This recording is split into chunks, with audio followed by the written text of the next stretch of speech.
노아 강의 8번째 시간인데요. 창세기 7장 1절 말씀을 가지고 우리 함께 은혜를 나누어 보도록 하겠습니다. 우리는 지난 시간에 하나님께서 노아에게 방주를 만들 것을 지시하는 내용을 함께 살펴보았습니다. 지금의 축구장 길이보다 훨씬 긴 무려 135m나 되는 어마어마한 큰 배를 하나님은 노아에게 지으라 명령하셨습니다. 그것뿐만 아닙니까? 모든 동물들이 거의 2년 가까이 먹을 양식을 비축하라 하셨죠. 이 명령, 한 나라의 왕이 이 명령을 받아도 상당히 부담스러울 것 같은데 노아는 노아와 그의 가족 8명이 이 엄청난 일을 명령받습니다. 그럼에도 불구하고 노아는 이 모든 일에 순종하였다라고 성경은 기록하고 있는데 그가 순종했던 이유는 방주를 만들라 하는 이 하나님의 명령을 노아는 사명으로 여겼기 때문입니다. 자, 사명을 받던 노아, 사명을 완수하기 위하여 고군분투하는 삶을 살았습니다. 세월이 얼마나 흘렀는지 모르겠습니다. 드디어 방주가 완성되었습니다. 완성된 후에 하나님께서 노아에게 다음과 같이 명령하십니다. 오늘 본문 창세기 7장 1절 읽어봅니다. 시작. 여호와께서 노아에게 이르시되 너와 내 온 집은 방주로 들어가라. 이 세대에서 내가 내 앞에 부러움을 내가 보았음이니라. 아멘. 방주를 완성하고 식량을 비축한 후에 때를 기다리던 노아에게 하나님께서 드디어 명령하십니다. 너와 내 온 집은 방주로 들어가라. 드디어 하나님이 정한 시기 몇 년이죠? 하나님이 마지막 시간을 정해 주셨잖아요. 몇 년이에요? 120년의 세월이 다가왔습니다. 120년의 세월이 다가왔을 때에 하나님은 홍수전 7일 전에 노아에게 방주로 들어가라 명령하셨습니다. 그런데 우리가 여기서 한 가지 딱 좀 생각해 볼 것이 있어요. 노아가 방주를 만들었잖아요. 얼마 동안 방주를 만들었을까요? 120년이라 말하는 사람들이 있습니다. 그러나 성경 어디에도 노아가 방주를 만든 기간이 120년이다라고 말하는 구절은 근거는 전혀 없습니다. 노아가 방주를 만드는 기간을 120년이라고 이야기하는 이유는 하나님이 심판 예언이 앞으로 너희들 120년 후에 멸망당할 거다 라는 것을 근거로 해서 방주를 120년 동안 만들었을 것이라고 생각하는 것 같은데요. 노아가 방주를 만든 기간은 정확하게 알 수는 없습니다. 그런데 노아가 500세에 결혼을 해서 자녀들을 낳죠. 셈, 함, 야벳을 낳습니다. 그런 다음에 노아 홍수는 600세에 홍수가 납니다. 창세기 6장 13절에 가면 노아가 결혼을 하고 자녀를 낳은 이후에 하나님께서 방주를 만들 것을 명령하셨으니 500세의 방주를 만들어도 결혼한 직후에 방주를 만들어도 방주 기간이 100년밖에 되지 않는 겁니다. 그래서 학자들은 어림짐작으로 100년 안쪽일 것이다. 잘해야 70년, 80년 노아의 자녀들이 장성해서 며느리들까지 합세해서 방주를 만들었을 것이다 라고 추측할 뿐입니다. 그래서 120년이라고 잘못 알고 계셨다면 오해하지 마시고 방주는 100년 이하로 지었을 것인데 어림짐작할 뿐이다 라는 겁니다. 방주를 만드는 기간은 진리가 아니잖아요. 그렇기 때문에 우리가 거기에 목을 매일 필요는 없다는 겁니다. 아무튼 다시 본문으로 돌아와서 하나님께서 노아에게 방주로 들어갈 것을 명령하셨습니다. 그런데 노아가 방주에 들어갈 수밖에 없는 이유를 들어서 방주로 들어가는 거예요. 그냥 방주로 들어가라는 것이 아니라 노아가 방주에 들어갈 자격이 있다라고 말합니다. 어떻게 말씀하십니까? 이 세대에서 내가 내 앞에 의로움을 내가 보았음이니라 라고 말씀하십니다. 이 말씀은 무엇입니까? 노아가 방주를 만드는 과정을 하나님이 다 보셨습니다. 하나님이 그에게 준 그 사명을 그가 어떻게 받들었는지를 유심하게 살펴보셨습니다. 특별히 보았습니다라는 이 말은 히브리어로 라라는 말인데 인정하다라는 의미입니다. 그러면 우리는 이 말씀을요 쉽게 생각해서는 안 됩니다. 왜냐하면 이 안에는 놀라운 구원의 진리가 담겨져 있기 때문입니다. 우리는 지난 시간에 창세기 6장 강해를 하면서 8절에 보면 노아는 하나님의 은혜를 입었다라고 말하고 있고 9절에는 노아는 당대의 완전한 자며 하나님과 동행했다라고 말합니다. 그런 그에게 하나님이 방주를 만들 사명을 주셨고요. 노아는 6장 22절에 보면 그 사명을 준행했다라고 말하고 있습니다. 자, 그런데 방주의 사명을 부여한 후에 그 사명이 어떻게 돌아가신지를 다 살피고 난 후에 하나님은 최종 결정을 내리십니다. 너와 내 가족은 방주로 들어가라. 이게 도대체 무슨 말입니까? 이미 그 전에 하나님은 약속하셨잖아요. 언약 맺으셨잖아요. 들어갈 것을 약속하셨는데 노아가 어떻게 반응하는가에 따라서 결정을 내리는 것처럼 보인단 말입니다. 이 말씀은요, 오늘날 예수를 믿는 모든 사람들에게 경각심을 주는 말씀입니다. 말로만 예수를 믿으면 천국 간다 라고 하는 사람들이 있습니다. 그러나 그 사람들을 하나님은 유심히 면밀히 쳐다보고 계십니다. 관찰하고 계십니다.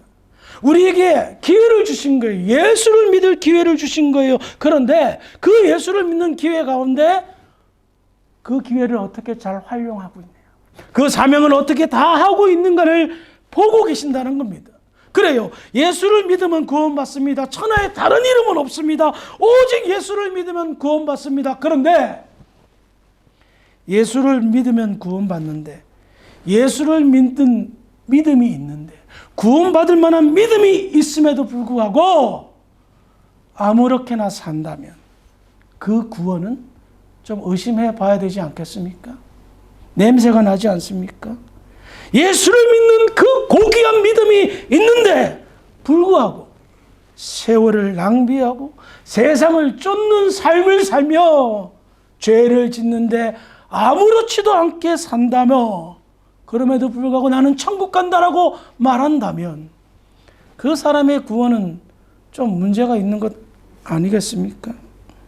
삶 속에서 예수 믿는 삶은 하나도 보이지 않는데 말만 예수 믿는다, 말만 교회 다닌다라고 한다면 이 구원은, 그 천국에 대한 확신은 저는 개인적으로 의심해보고 싶습니다. 기억하시기 바랍니다. 구원을 얻는 것 하나님의 은혜입니다. 그 믿음조차도 하나님의 은혜입니다. 거기에 내가 동의했다면, 구원을 얻는 믿음, 예수 믿는 믿음을 내가 동의했다면 책임감이 뒤따릅니다. 이것을 다른 말로 표현하면 사명이라 말할 수 있는 겁니다. 노아에게 세상을 심판하겠다. 그리고 노아 가족과 동물들을 내가 생명을 보존하겠다. 그러니 너는 방주를 만들고 식량을 비축해라. 이것은 그 당시 복음이었습니다. 구원 얻을 수 있는 유일한 방법이었습니다. 그 복음에, 그 말씀에 노아가 어떻게 반응했습니까? 최선을 다하여 하루도 쉬지 않고 방주를 만들었고요. 하루도 쉬지 않고 식량을 비축하였으며 거기에 더하여 다음과 같은 일을 하였습니다. 베드로후서 2장 5절입니다. 시작. 세상을 용서하지 아니하시고 오직 의를 전파하는 자와 그 율법 식조를 보존하시고 영원하지 않는 자들의 세상에 인수를 내셨습니다. 베드로 사도는 노아가 방주를 만들었다라고 강조하지 않고 노아가 무엇을 했다라고 강조합니까? 오직 의를 전파했다라고 말합니다. 이것은 무엇을 말합니까? 앞으로 심판이 있을 것입니다. 여러분들 회개하고 돌아오십시오라고 하며 복음을 증거한 겁니다. 최선을 다하여 방주를 만들었습니다. 식량을 비축했습니다. 틈만 나면 하나님 나라의 복음을 증거했던 겁니다. 그런데 사람의 반응은 어땠을까요? 그 당시 사람들의 반응을 이렇게 얘기합니다. 베드로전서 3장 20절입니다. 시작. 하나님이 오래 참고 기다리실 때 복종하지 아니하던 자들이여 방주에서 물로 말미암아 구원을 얻고자 사람들의 반응이 무엇입니까? 의를 전파하는 노아의 그 말, 복음의 메시지에 반응하지 않았어요. 복종하지 않았어요. 그래서 구원받은 자가 8명 뿐이었다라고 말합니다. 하나님이 보신 그 의로움은 무엇입니까? 어떻게 보면 방주를 만들고 식량을 비축하는 이 행위는 노아와 가족이 살려고 하는 것처럼 보입니다. 하지만 노아는 달랐습니다. 구원의 소식을 들었을 때 노아는요, 몸부림을 치면서 복음을 전했어요. 나만 살려고 애쓴 것이 아니라 함께 살려고 외쳤던 것입니다. 하나님의 심판이 있을 거라 경고했습니다. 그 힘든 육체 노동을 하면서 식량을 비축하면서도 그는 틈만 나면 회개하십시오. 하나님이 이 세상을 심판하실 겁니다. 이 방주에 들어와야 됩니다. 라고 외쳤던 겁니다. 이런 삶을 하나님이 보셨고 이런 삶을 하나님이 인정하여 내 앞에서 의롭게 살았으니 너는 어떻게? 방주에 들어가라. 이것이 노아와 그의 가족이 방주에 들어갈 이유였던 것입니다. 구약엔 율법이 있습니다. 그 율법, 이스라엘 백성들이 어떤 상태에서 주어졌습니까? 애굽에서 400년 동안 노예 생활하다가 하나님의 권능과 능력으로 애굽에서 나와서 광야에서 하나님 백성으로 인정받은 후에 하나님의 구원을 체험한 후에 율법이 주어졌습니다. 하나님은 율법을 주시면서 토를 다셨습니다. 이것을 안 지키면 망한다.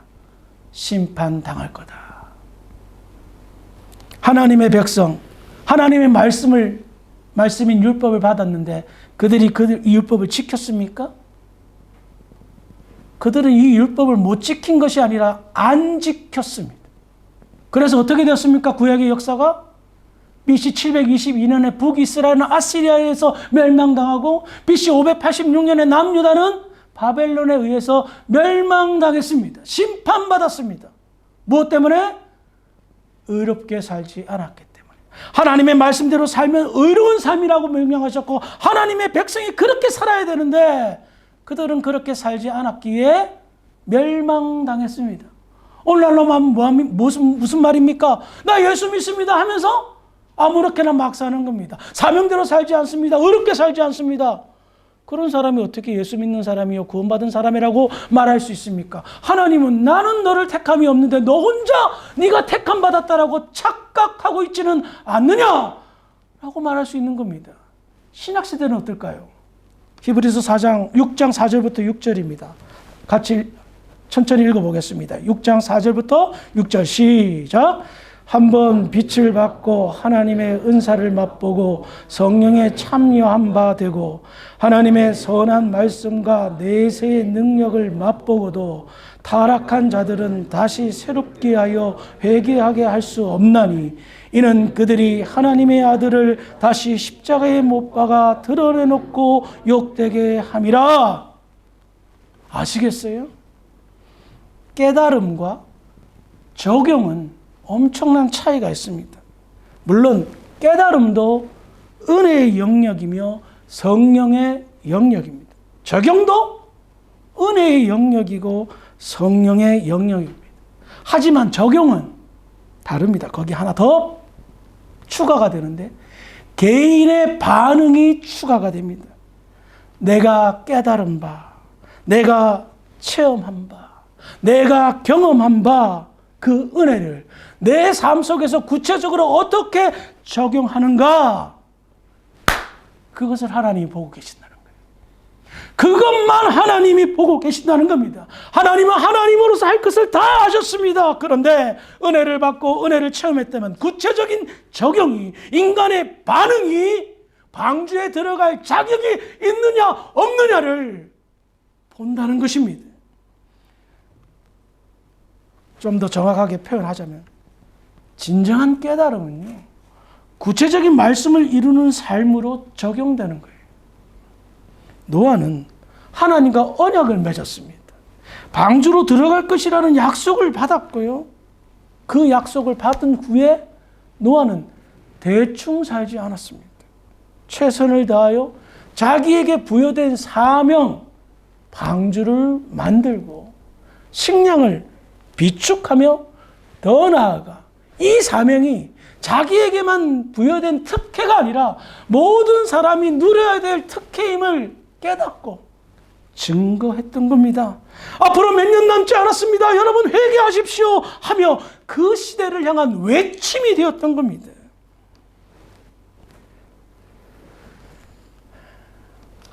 그 모습을 하나님은 보셨습니다. 정말 노아가 열심히 사는구나. 내가 너를 기뻐하노라. 그래서 그것을 보았다. 너는 방주에 들어갈 자격이 충분하다라고 말씀하십니다. 그런데 앞서도 말씀드렸지만 노아의 복음을 들은 사람들의 반응은 복종하지 않았습니다. 그들의 반응은 차갑고 냉랭했습니다. 그렇다면 노아 시대만 사람들이 하나님의 심판, 복음에 대한 메시지를 듣고 노아 시대만 그렇게 냉랭한 반응을 하였을까요? 증거를 더 찾아보겠습니다. 예레미야 20장 8절입니다. 시작. 내가 말할 때마다 외치며 파멸과 멸망을 선포함으로 여호와의 말씀으로 말미암아 내가 졸도록 치욕과 모욕거리가 되리이다. 역사는 반복된다는 이야기가 여기에 나타나는 것 같습니다. 예레미야 선지자는 눈물의 선지자였습니다.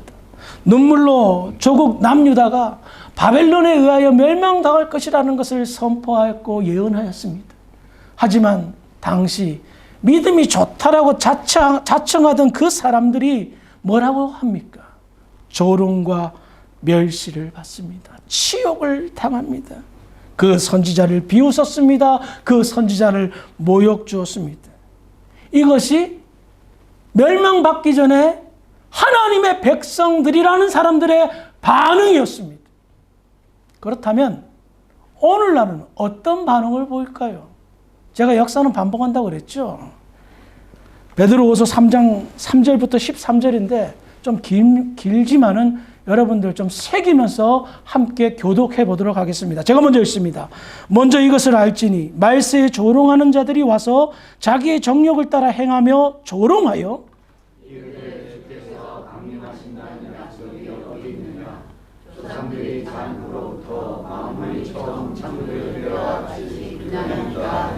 이는 하늘이 애적부터 있는 것과 땅이 물에서 나와 물로 성립된 것도 하나님의 말씀으로 된 것을 그들이 일부러 잊으려 함이로다. 이로 말미암아 그때 세상은 물이 넘침으로 멸망하였으되 이제 하늘과 땅은 그 동일한 말씀으로 불사르기 위하여 보호하신 바 되어 경건하지 아니한 사람들의 심판과 멸망의 날까지 보존하여 두신 것이니라. 사랑하는 자들아 주께서 허락하고 자녀를 하겠다는 이 한 가지를 잊지 마라. 주의 약속은 어떤 이들이 더디하다고 생각하는 것 같이 더딘 것이 아니라 오직 주께서는 너희를 대하여 오래 참으사 아무도 멸망하지 아니하고 다 회개하기에 이르기를 원하시느니라.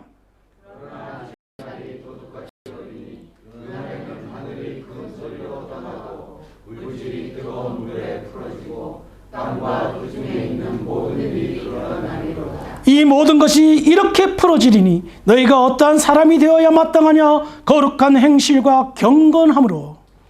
하늘을 바라고 하늘을 사모하라. 그날에 하늘이 불어서 풀어지고 물질이 뜨거운 물에 녹아지리로다. 함께 있습니다. 우리는 그의 약속대로 의가 있는 곳인 새하늘과 새 땅을 바라보도다. 아멘. 마지막 때가 되면 예수님이 다시 오신다는 재림을 선포하는 믿음의 사람들이 어떻게 합니까? 조롱한다 말합니다. 절대 그런 일이 없을 거야 하며 조롱합니다. 그때에 5절에 나와 있는 노아 시대를 비유하면서 노아 시대 사람들은 하나님께서 이 세상을 말씀으로 창조하신 사실을 알면서도 일부러 잊어버렸고 그로 인해 심판받았다라고 증거합니다. 그리고 앞으로 이 세상은 물의 심판이 아니라 불로 심판할 것을 경고합니다. 세상의 반응은 언제나 똑같습니다. 하나님의 심판, 그럴 리 없다. 근거 없는 자신감으로 똘똘 뭉쳐 하나님을 부인하고 말씀을 거절하며 타락한 삶을 살게 될 것이라는 것이 성경의 경고입니다. 말씀을 정리하겠습니다. 노아는 방주를 만들라는 사명을 받들었습니다.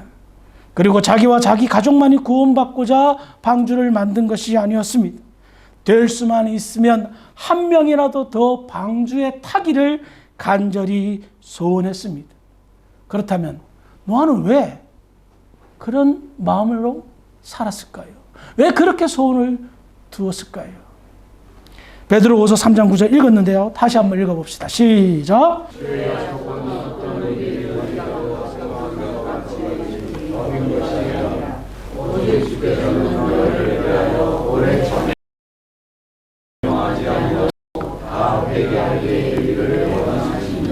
아멘.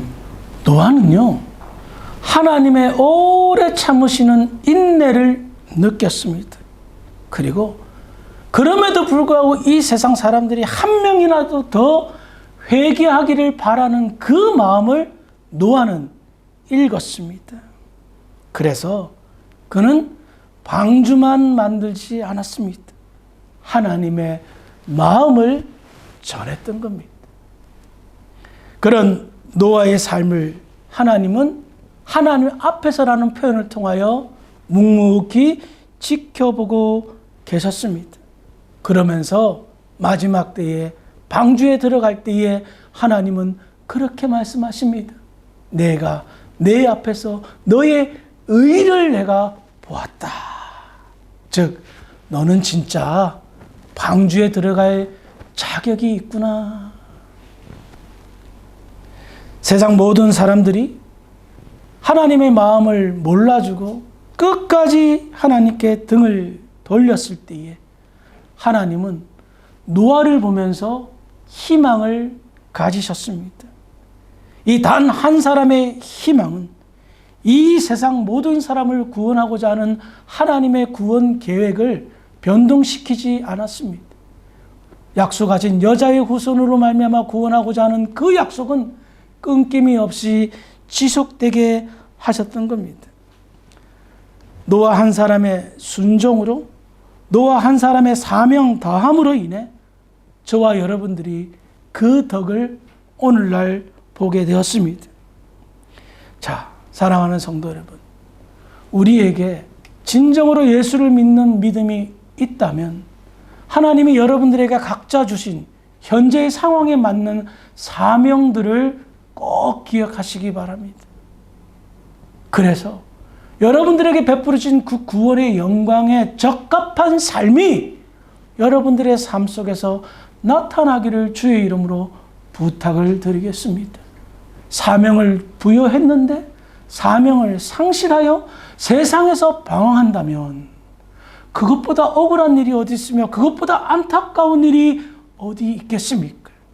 우리는 심혈을 기울여 열심을 다하여 방주를 짓고 있는데 그 방주를 지음 속에서 나는 그냥 지푸라기 하나만 거둘 뿐이고 결국 마지막에 내가 너를 봤더니 너의 의로움이 내 마음에 감동을 주지 않았다. 너는 의롭게 살지 않았고 불의하게 살았다. 라고 하나님이 말씀하신다면, 너만 빼고 방주에 다 들어가라 라고 말씀하신다면 나의 착각이, 우리의 착각이 얼마나 우리를 좌절시키고 얼마나 우리를 고통스럽게 만들겠습니까? 오늘날 교회 다니는 사람들 가운데 많은 사람들이 착각하며 사는 사람들이 있더란 말입니다. 우리 주사랑교회 성도들은 그런 착각병에 빠지지 아니하고 진실이 하나님이 부여하신 그 사명을 붙들고 방주를 만들며 이 땅에 하나님의 나라가 올 거라는 그 사실을 증거하는 외침의 사명을 감당하기 부족함이 없는 복된 저와 여러분들이 되기를 주의 이름으로 축원합니다. 기도하시겠습니다. 하나님 아버지 은혜를 감사합니다. 노아가 방주에 들어갈 자격에 관해서 함께 나누었습니다. 하나님 앞에서 보여준 노아의 의로움은 오늘날 믿는 모든 사람들에게 경각심을 줍니다. 우리가 우리의 입술로 예수를 구주로 고백하였습니까? 아버지, 우리의 이 반응이 아름다운 반응이 되고 아름다운 삶의 적용이 되어 사명을 이루는 데 쓰임받는 의로운 믿음의 사람들 될 수 있도록 하나님 붙들어 주시옵소서. 이제 마지막 시대가 곧 오게 됩니다. 그 시대를 읽고 준비하는 데 부족함이 없는 믿음의 교회 모든 성도들이 될 수 있도록 하나님 주장하여 주시옵소서. 감사하며 예수님의 이름으로 기도합니다. 아멘.